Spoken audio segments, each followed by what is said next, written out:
Lend your voice to the future of diabetes care. Join Thrivable and participate in paid diabetes research studies that can make a difference. When you sign up to become a member of the Thrivable community, you make yourself available to share your story, insights, and perspectives with companies that design, develop, and deliver new healthcare products, services, and technologies. If you're a healthcare professional, you can join the HCP research community. More information, go to diabetes-connections.com and click on the Thrivable logo, or go into the show notes for this episode and do the same. This week on Diabetes Connections, the Diabetes Sprots Project says it's an organization built to inspire. What can we all learn from elite athletes with type 1? These are the people running marathons, doing Ironman competitions. And with the right support and education, how far can these athletes go? We're talking about the Olympics and more with DSP founder Casey Boren and volunteer Lauren Adams, both of whom live with type 1 and both of whom had done a 10-mile run before we started taping. This podcast is not intended as medical advice. If you have those kinds of questions, please contact your healthcare provider. Welcome to another week of Diabetes Connections. I'm your host, Stacey Sims. You know we aim to educate and inspire about diabetes with a focus on people who use insulin. And I would like to hear from those people who use insulin. I want to hear from you. I have a blog post up all about this, and I am really excited about it. I'm calling it, and now a word from our community, or Community Commericals. And of course, we are launching it during Diabetes Awareness Month. It is a chance for you to get your message out here on the podcast. I'm looking for you to send me 30 to 60 seconds of audio about events that you're organizing, or books, or if you have a Substack, or if you've designed, a gadget or launched a small business, resources that you think others in our community should know about. The blog post has all of the information. I want you to send this stuff to info@diabetes-connections.com. MP3 or WAV files are fine. It does not have to be studio quality. Open up your phone and send me a voice memo. I'm not looking to complicate things. I just want to get your voices on the show. We're going to start collecting right now in November, and we will start airing these commercials in January. And I really hope this is something that I can continue throughout 2026 and beyond. I know not everybody is well-versed in audio, but just hit me up if you have any questions. All right, the Diabetes Sprots Project is 10 years old, and they were co-founded by Eric Tozer, Casey Boren, two elite athletes who both live with type 1. They're both friends. They've both been on the podcast separately long time ago, so I was really happy to have Casey back this week. And Diabetes Sprots Project is about the elite athletes living with type 1. The website says these folks are ambassadors who inspire and educate the diabetes community to achieve their goals and aspirations. These ambassadors demonstrate how through proper diet, exercise, a positive outlook, and effective blood glucose management, dreams can be achieved. They are the home of the DSP Elite Team. This supports athletes with type 1 who are competing to qualify for the Boston Marathon, Ironman World Championships, and as you will hear, they're talking about the Olympics. My guests this week are DSP founder Casey Boren. He was diagnosed with type 1 as an adult at age 34. He has run multiple Ironman and triathlons and marathons and everything. He has quite the resume. I will link up my episode with Casey from 2017 in the show notes here. Really fun to catch up with him. This podcast started just a few months, I think, before the Diabetes Sprots Project took place. So we were kind of neck and neck in terms of our timing, definitely not in terms of our activity. I ran a 5K once. That's my endurance sports experience. Hey, I exercise, I take care of myself, but that's not my thing. We were also talking to Lauren Adams. She was diagnosed with type 1 as a child. She's a certified diabetes care and education specialist, and she leads their runners with type 1 running Boston and does their social media stuff. Our conversation right after this.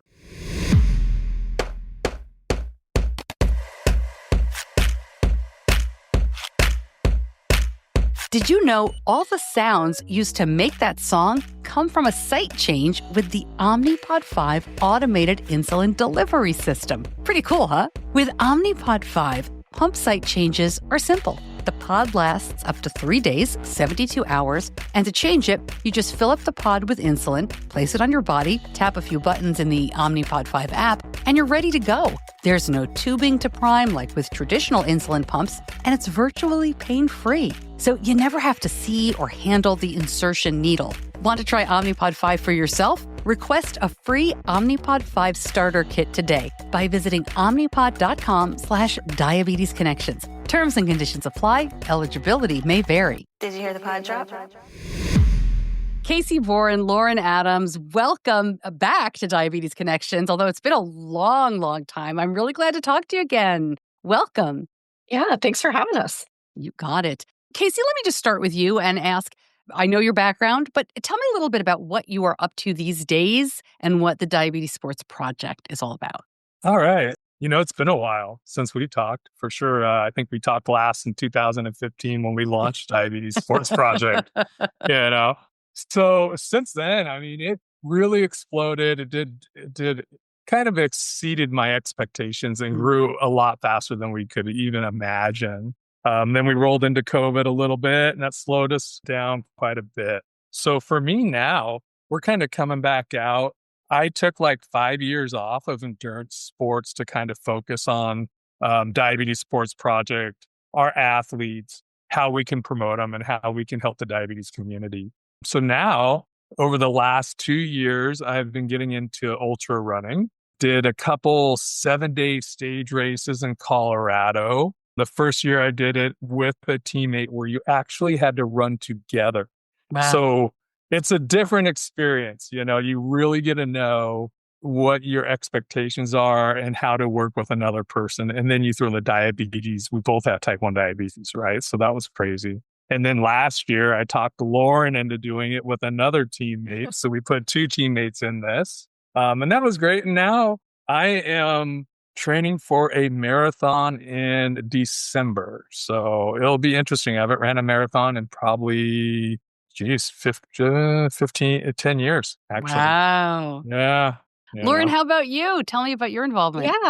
Yeah. So I've been running a long time. I've been running marathons since, 2001. And I've done about 6 in the last 5 years. I've done Boston 3 times. I'm headed back to Boston again next year. It'll be our 3rd year going as a team with Diabetes Sprots Project. So that'll be fun. And we have actually the largest group we've ever had. We have 9 runners and counting. We're adding people. So that's really fun. And like Casey said, I did that crazy stage race in Colorado that he talked me into. It was crazy. It was 120 miles over 6 days with like 20,000 feet of climbing. And I questioned why I was doing it, but it was so fun. Like, this is all about, we all have day jobs. I have two teenage boys, but we're not getting any younger, but we can still get out there and race really hard. And it really drives me to get out there and do these things and then work with the community and cheer all the people on with diabetes that are setting these huge goals. It's really fun. Yeah. As we're taping, it's just after the New York City Marathon, where it seems like every year more people with type 1 are running, getting involved. Casey, DSP is a little different in that while you encourage everybody with diabetes to get involved and get active, you are focusing on, I hesitate to use the word elite athletes, but really when you're talking about marathons and 7-day running events, you're really looking at the top folks who want to really push the limits.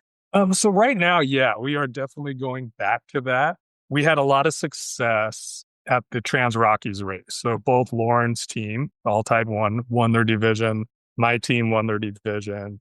I feel that it's not just the elites, but if we can get the elites together and use their knowledge of the training and what they're learning, we can pass that on. People contact us daily on how we do things. So it's like, okay, yes, we are focused on the elite right now, but this all trickles down to everybody across the board, right? You saw me, I think, when I first did Ironman Hawaii. I probably sent you pictures of when I first started exercising. I was 210 pounds and I was riding on a cruiser bike. So it can be anybody at the start, but sometimes you look at these people and you say, wow, I can maybe I can do that, right? We need to set that ceiling high. So that's kind of why we're going back to this pros. And we're actually in a really unique situation where we have an extremely fast group of type 1 runners. And when I say fast, I'm talking winning marathons overall, qualifying for the UTMB World Championships, Olympic trials. Like, we could have the opportunity to put 3 to 4 type 1s this year in the Olympic trials. Diabetes Sports Project has put an athlete in the last 2 Olympic trials for the marathon. But I mean, if we could put 4 in there, that's amazing. If people out there understand like what you actually have to do to succeed at a high level with diabetes, that would just blow my mind.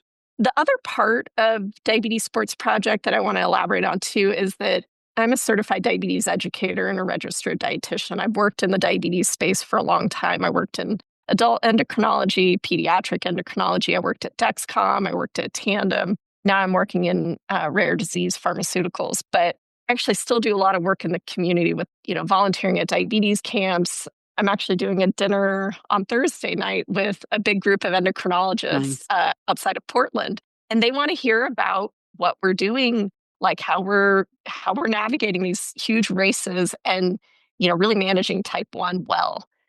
So I would say it's, the athletes that want to know this stuff, but the healthcare providers do too. I mean, they have a very short amount of time with patients, and this is a really specialized kind of niche thing that we're doing. It's remarkable to me because it seems like it's becoming more common. I mean, I know how rare it still is to qualify for the Olympics, but you think about 20 years ago when people were still, and I know this still happens, but it is less often, but it was very common to be told a generation ago, no sports, right? I've talked to people who were diagnosed with type 1 in the 90s, in the 80s, who were told no gym.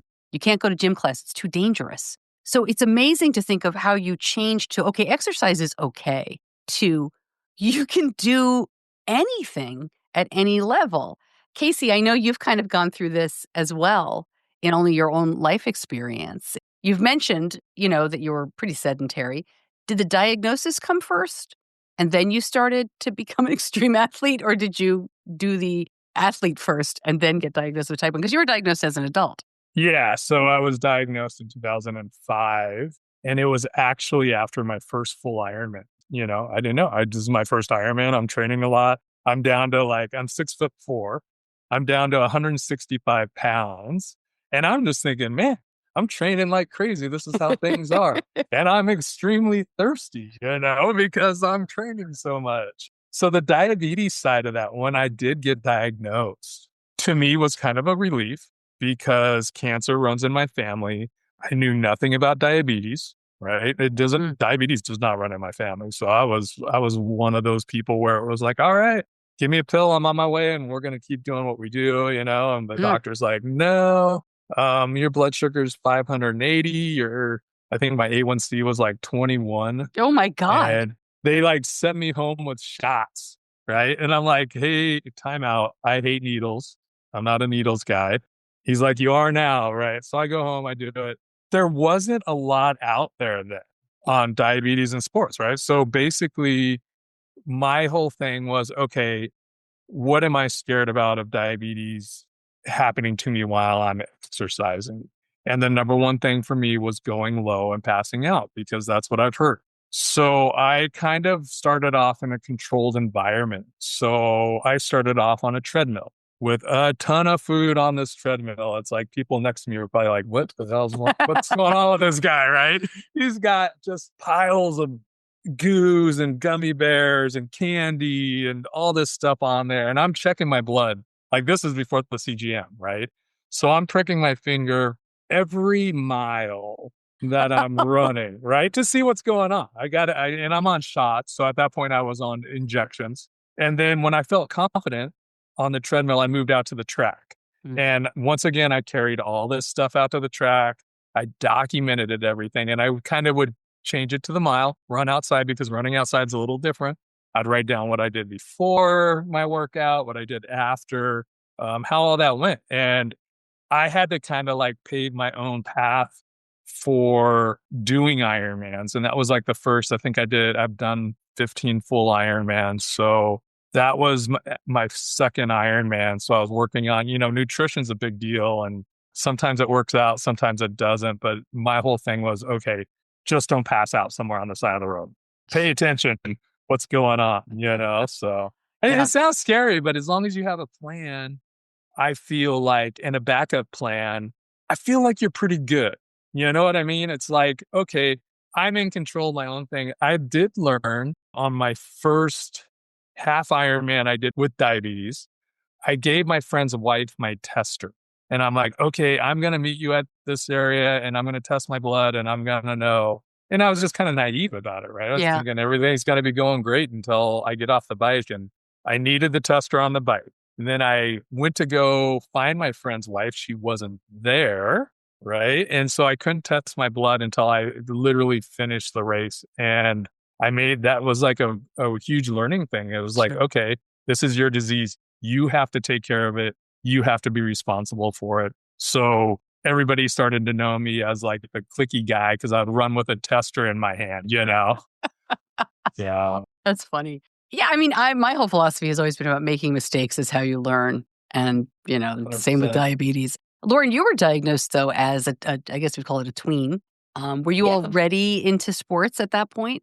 I was 11, so I did like running, but I ran in junior high, I ran in high school, I did track and cross country. I was like the third girl in my high school to make it to the state meet for cross country, so that was really fun. And I still remember this one race like in high school, and that it was the meet that I made it to the state meet. And these people were cheering for this girl behind me, and they're like, come on, I don't remember her name, Stephanie. Come on, Stephanie, you're stronger than she is. And in my head, I'm like, she is not stronger. I have this, like I'm going to win and I'm going to make it to state. And I'm very like stubborn. I'm very competitive. And I don't ever want to let diabetes hold me back. And to me, those people cheering on that person behind me, it was like, I thought they knew that I have diabetes. I thought they saw something. I was like, I'm going to prove this to them. Now I'm going to make it. I'm going to do it. And then I ran in college as well, D2 cross country at San Jose State University in California. And then, I don't know, it was junior year in college. I decided, heck, I'm going to run a marathon. I'm going to see what this is about. This seems fun, and I did it and it was terrible. I finished and I was like, I'm never doing that again. That was so miserable. And then fast forward like 10 years later, and it was right before my husband and I decided we were going to have kids. And I thought, okay, before I go down this route of becoming a mom, I'm gonna run another marathon. So I ran that marathon, and then we got pregnant. We had 2 boys, and then after the pregnancies, that was really like where I felt like I learned so much about managing type 1 during pregnancy, and it really, gosh, having a baby and having type 1, I felt like a superwoman. Like after that, I was like, gosh, if I could do that, I created 2 human beings, 2 healthy human beings. I'm going to go out. I want to qualify for Boston. So at that time, I joined Team Novo Nordisk on the run team. Casey was just leaving and developing, like starting Diabetes Sports Project. And we didn't know each other that well at that time. So I qualified for Boston. I went and did that. And then eventually left Team Novo Nordisk and joined Diabetes Sports Project with Casey when I moved here to Idaho. Wow. So let's dial into Diabetes Sports Project and how you work with athletes. Is it a program where the athletes join? Do they pay? What does it look like day to day? Casey, let me ask you that. Right back to our conversation. But first, Diabetes Connections is brought to you by Dexcom. I'm so excited that the Dexcom G7 is here. I know you probably have a lot of questions about insurance. You're not alone. Dexcom understands how complicated this can seem, and they've made it as simple as possible. Dexcom is the #1 covered CGM brand. You can visit the Dexcom Savings Center for a free benefits check to see what coverage options are available to you. Powerful and simple, Dexcom G7 is proven to lower A1C and help you spend more time in range. Learn more, go to diabetes-connections.com and click on the Dexcom logo. So nobody pays. That was the big thing when I started Diabetes Sports Project. I started with Eric Tozer, and we just felt like there's a lot of people out there that can do great things, and maybe money's holding them back, right?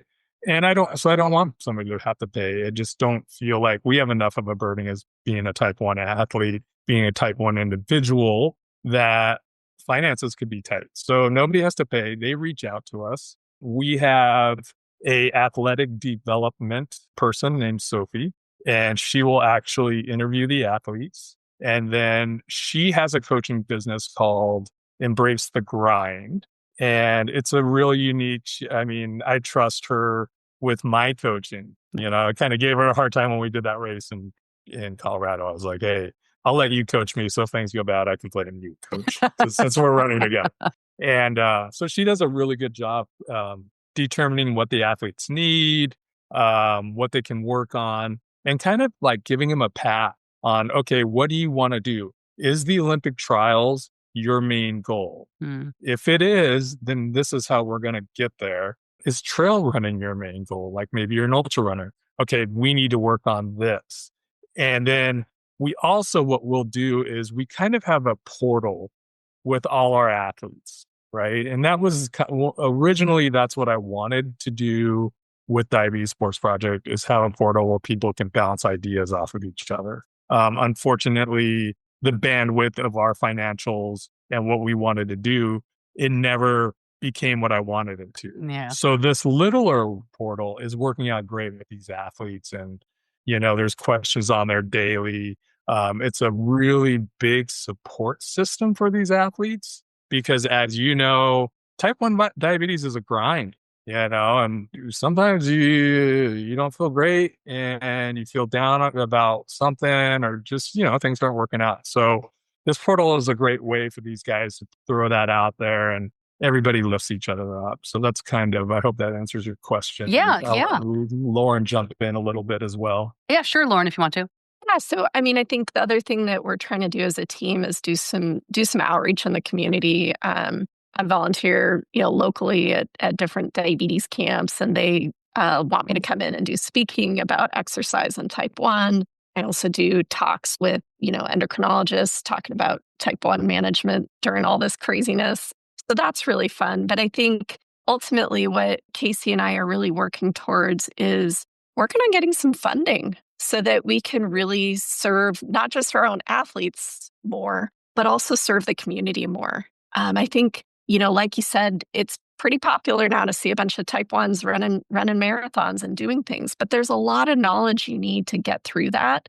And there's, I think, a lot of knowledge that providers also need to see. And now we also have insulin automation. We've got all these different systems, and they all work differently. And providers know how the systems work, but do they know how the systems work if somebody's going to go run 26.2 miles or go run a crazy trail race? So that's really where I think our value stands to these sponsors, is we want to be that platform that not just athletes can come to, but providers and diabetes educators to really learn from our experiences. We want to be that open book to them and show them what's happening. And now's the time to get in before somebody qualifies for the Olympics. Sponsors, if you're listening, don't wait. And to like kind of go off of what Lauren was saying, the last race that Sophie did was a 50K, and I actually crewed for it, right? So being a type 1, I could see Sophie's numbers. Like, she shared her numbers with me, right? So I knew exactly what she needed as she came in. If she's going high, I'll give her this bottle. If she's going low, I'm giving her this bottle. Staying on, telling her what her number's on.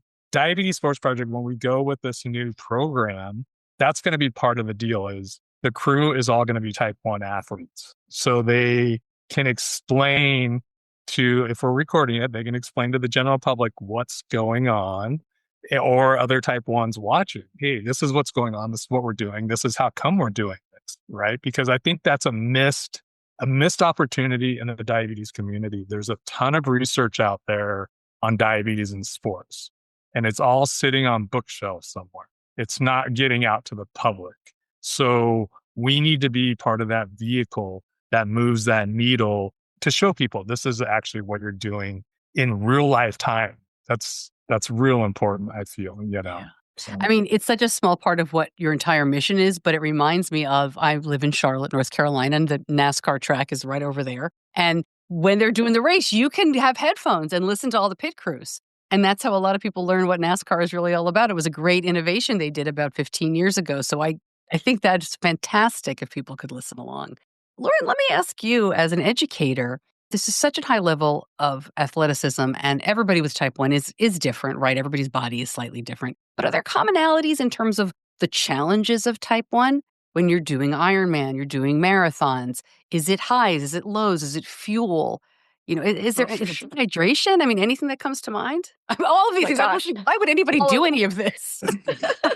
All of it. And, I think sometimes the challenges of it kind of make it more fun. Like we're sort of these like really fun, competitive people that, you get all these challenges. You're like, okay, how can I maintain my blood sugar in the best possible target range? Because that's going to affect my performance. One of the hardest things that people with type 1 experience is, they'll go out for a training run and they're relaxed and we're, running along by the river and it's just a training run. And then you get to race day and you're on the start line and the gun goes off and there's all these people and your adrenaline surges, you got cortisol going and your blood sugar just goes like this, right? Yeah. And that doesn't happen in training. So, we really try and get athletes before their A race, right? If they've got a big marathon coming up, try and get out there and do a shorter race to simulate that kind of adrenaline rush and that surge that you're going to see in your glucose. And conversely, you can see that surge in glucose when you're doing more like a track workout, right? So anaerobic has a different effect than aerobic. Casey and I did a track workout at 5:30 this morning. And I mean, I didn't go low at all. It was great. But, it was like 10 miles on the track and totally different response than if I ran more easy 10 miles. To answer your question, yes, there's some similarities with those kinds of responses. But then everybody's insulin needs is very different. Like we have one young lady on the team. Her name's Emily. She's 23 years old. She's applying for med school. She's just phenomenal. She just won the Louisville marathon. Wow. And set a PR of, gosh, was it 2:53, Casey, or 2:56? Yeah, I think 2:56. She crushed it, yeah. She just did amazing. But what's really interesting when you look at her blood sugars is she like barely needs any insulin at all when she races. Now, conversely, I think she probably needs to fuel a little bit more. So I think sometimes people think, oh, because you have type 1, you should be avoiding carbs. Absolutely not. We have to fuel just like anybody else that's racing. Right. And that's essential for performance, but we don't want our blood sugar to go high, right? So yeah, this beautiful balance. I'm curious too, if a parent or caregiver of a child is listening, who's starting out in sports, is interested in these kinds of things. Obviously, there's a variety of ages, big difference between being 8, being 15, being 18. But any general advice for these parents who are just, and I was one of them, super confused. I mean, when Benny started wrestling, I mean, his first practice, I think he had 75 uncovered carbs and still went low. And, we figured it out, but I didn't have anybody to consult. Any ideas or any general advice? And Casey, I'll start with you. Okay. Yeah. So for me, I think like just general advice for parents and younger athletes and athletes getting ready. The first thing, when did you take your last insulin, right? When did you eat? Is it within the 2-hour period of working out or before, right? So that's a big one. Diabetes for me, I kind of use it as every action has a reaction kind of deal. Like you were saying, he had 75 uncovered carbs in his thing. And wrestling is a very explosive sport. So I'm actually surprised he went low because... Well, this was during the first day, it wasn't the sport itself. This is like cardio and, they're running around like maniacs. And this was not just on the mat. Yeah, okay. So because that's a big one. Like, what kind of exercise are you going to do? Yeah, exactly. And a meet day is different from a practice day, different from a weight day. Yeah, a hard day on the track, my blood sugar usually goes up. For me, like the hardest part of training was I would get everything dialed in. I would actually mimic 3 days out before what I would do to go exercise or go play the sport. I would have the same meals, right? Because I was kind of like, I didn't want to go low. I try to avoid going low before that week before any kind of major activity, because it seems like to me, my body, it's just easier. I'll go low again. So I guess to answer your question, the main things, keep track of when you've taken your insulin before you work out, right? If Johnny has a snack an hour and a half before he goes, or an hour before he goes and exercise, what do you take for his insulin? Or did he take insulin? Right? This is probably more in Lauren's realm, so I'll let her end up answering it. But the other one is basically have the plan. Write it down, especially for new parents. Write it down. Okay, you did this. This is what happened. So next time you went really low. So let's maybe do a little bit more carbs up front and not take insulin, or you know what I mean? Right. I can't give medical advice. Oh, yeah. The advice I would say, like, hey, write that stuff down. You will figure it out. The other major one, don't get frustrated. It's a moving target, and it's hard. And when it does come together, it's a wonderful thing, but it takes a lot of learning curves. I don't want to say failures because they're learning curves to get you to where you're going to be and where you're going to perform and where you're going to be comfortable. Tell the coaches. Yeah. That's the other big one. Tell the coaches, my son has type 1 diabetes. Here's some extra juice boxes or carbs for him. Maybe share his glucose. If he's on a CGM, share it with the coach. Have the coach have the app. The coach could sit there and look at the app and be like, oh man, yeah, he's doing really well right now with this blood sugar. Or, hey, let's get him out and get him some Gatorade, So those are like two I would say definitely go with. Lauren is obviously better at this, so. Well, I'm only laughing, and Lauren, I'll let you give your answer, because I wouldn't give one of my kids' coaches the CGM. Some of them are really they don't get it. Some of them would be great. You got to know, right? It's like you've got to know who you're dealing with. But I mean, it could be very helpful, could also be very bad. It's funny that you say that, because when Sophie did that race, right, and I was crewing for her, she was like, it was a game changer. And we were both laughing about it. I was like, yeah, even my parents or my wife, if I even gave them my CGM to be like, I'm coming through, they'd be like looking at a number and be like, what? Right. They wouldn't have a clue. But you know what I mean? I do. I think it's great advice. I think it's also it's a decision now that parents absolutely have to make, because it's a tool we have, and these are options we have to think through. It's just a tool. How do you use it? What plans do you have?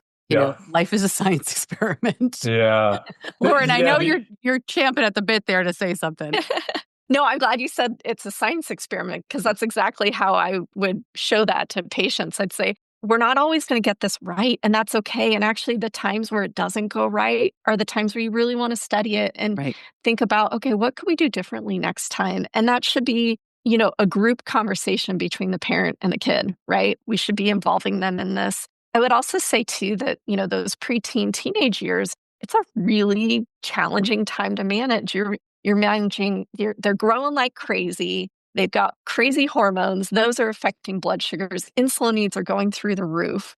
Backing up a little bit, exercise is this huge, fun variable that we have to deal with. Now, if you can exercise for your whole life, you're doing yourself all kinds of favors. But it might mean that in the middle of training for a marathon or whatever sport you're doing, you might have a little bit more variability with your blood sugars, and might actually be a little harder to manage. Yeah. But you're getting these huge benefits from the exercise.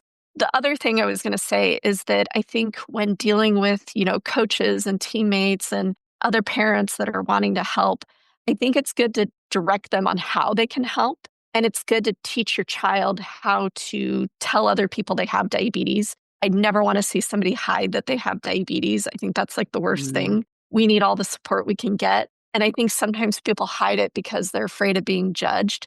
But if you present it in a way that, hey, this is what I'm dealing with, this is how you can help me, I think that goes a long way.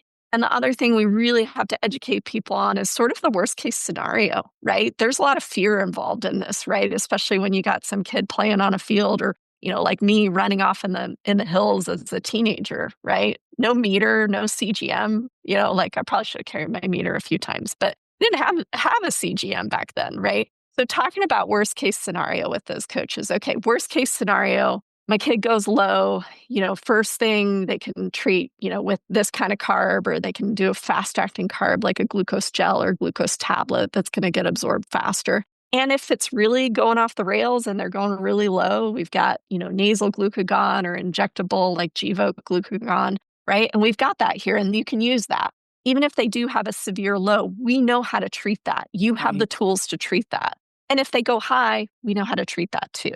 So I think if you address the fears up front, you take away that as a barrier to your kid playing, like really playing in the sport they're playing in. That's great. And make them feel more confident. Yeah. So before I let you go, let me pose this question to each of you. And Casey, I'll start with you. Diabetes Sports Project, wildest dreams. What's the success story here for you? What do you want to see happen? So what I want to see happen is I want to start off with this pro development team. And then I want it to grow as we were real global when we started. And I want to go back to that. I want it to be a resource for not only endocrinologists, parents, all type 1s, and a place where they can come and feel safe, right? Like, once again, a portal. Let's get some running communities going, or walking. I mean, walking is so good for you, but we need to get this kind of like movement going to get everybody active. So that's kind of one of my big ones. I mean, I would really, if we get the support, we've been able to do this for 10 years. We've just had our 10-year birthday, and we've been able to do it just total grassroots. But we're ready to be like, this is it. I mean, we have, I'm not joking about this. We have one of the best running teams right now of type 1s ever. There's another pro sport group out there. This team is incredible. And I would love to see it. I would love, I would love for the world to understand type 1 diabetes and know that it's hard. What these guys are doing is extremely hard. And a lot of people don't understand that. They look at us when we're on the podium and they just see a normal person, but they don't see the lack of sleep you went through to get there because of alarms going off. Thank you to my wife waking me up every night because my alarm's going off. And what the athlete actually has to fight through to succeed. You have to be tough. And you have to not give up. And I feel like if we can get that message out there, that's like a golden ticket for the world and a golden ticket for Diabetes Sports Project to me. That would make me extremely happy. How about you, Lauren? I just want to see people finding whatever exercise it is that they love. I want them to fall in love with exercise and be able to do it for their whole life. Like, I'm turning 45 tomorrow. Hey. I am not slowing down. I'm going to call Casey out. He's 54. We're not spring chickens, but you know what? We're racing it at high levels, and it's really fun. And we're going to stay healthy and do this as long as we can. And I want to see anybody with type 1. There was a statistic I saw the other day that said 60% of people with type 1 are afraid to exercise because they're afraid of going low. Yeah. And that's real. It's scary. Being low feels terrible. But, we have tools, we have technology, we got glucose. We can do these hard things. And I want to see people setting big goals and not letting diabetes hold them back. That's great. All right. Last question. Casey, Lauren, you both got up at 5:30 this morning, went for a 10-mile run around a track. Yeah. You say you enjoy this kind of thing. Why? Yeah. For me, it's the partnership, right? I knew Lauren was out front of my house at 5. She was early, actually. She was there before 5 o'clock. I saw the lights pull up. So, but I know she's going to be there. And we're going to laugh. And actually, she's like texting me, hey, I'm out front. I'm like, hey, I'm treating a low before I come out to the track, right? And it's those laughs with the other people, right? It's the community of my friends in my core group and experiencing it. And we didn't run the same speeds on the track, but we saw each other on the track. We encourage each other on the track. And when we all finish, there was another person with us. We run together on the track. And then I go home and have coffee. And I'm like, I already got my workout in. It was unbelievable. I feel great. I feel good when I'm done. Hey, I'm not as much of a morning person as Casey, but I have a big day today. I have a lot of stuff going on at work. I've got to fly to Portland. I got a lot going on, right? I got a family, all the things. But this is my me time. And it is my time with friends. And I cherish it. But I will say, like, not every single run, I'm not hyper motivated and happy on every single run, right? There's runs where I'm like, especially in the winter, we're here in Idaho and, it snows and it's dark and you're cold and you got to, put shoes on that you're not going to slip all over the place in. So like not every run is enjoyable, but those are the runs, the ones that actually are hard to get out there that I value even more because I feel good. I'm like, okay, I'm proud of myself. I got out there when I could have easily slept in. You were early. Yeah, you're early. I mean, I think, you know what though? I think that's like a huge thing that people miss. Like exercise, if you can, wherever you are in the country or the world, if you could get another person to do it with you and you guys come up with a goal and you meet, you're going to be successful because you don't want to let people down. I don't want to let Lauren down. Like, yeah, hey, Lauren, I'm going to meet you. And then I don't show up. She holds me accountable. I hold her accountable. And people do that when you have friends that you meet. And it's fun. To me, it's very therapeutic when I'm running and talking and discussing stuff. So yeah, I love it. And hopefully DSP will be spurring people to find each other and exercise with other folks with type 1 who really get it. So Casey and Lauren, thank you so much for joining me. We'll link everything up so people can find more information. But I really appreciate it. All the best to you. And keep us posted on the Olympics and all the Ironman and the marathons and everything that you're doing is amazing. Thanks for joining me. Yeah, thank you for having us. Thanks, Stacey.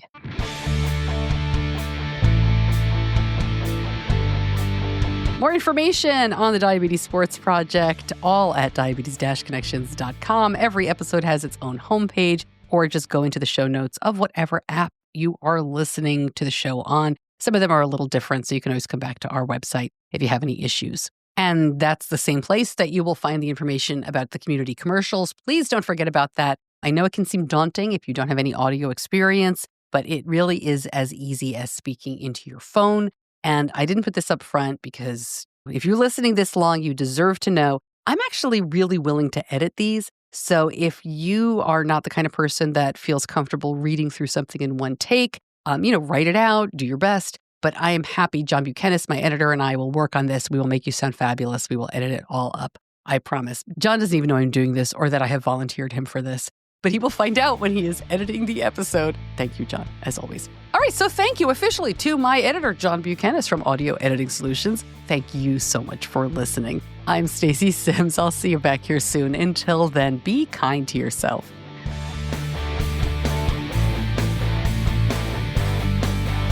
Diabetes Connections is a production of Stacey Sims Media. All rights reserved, all wrongs avenged.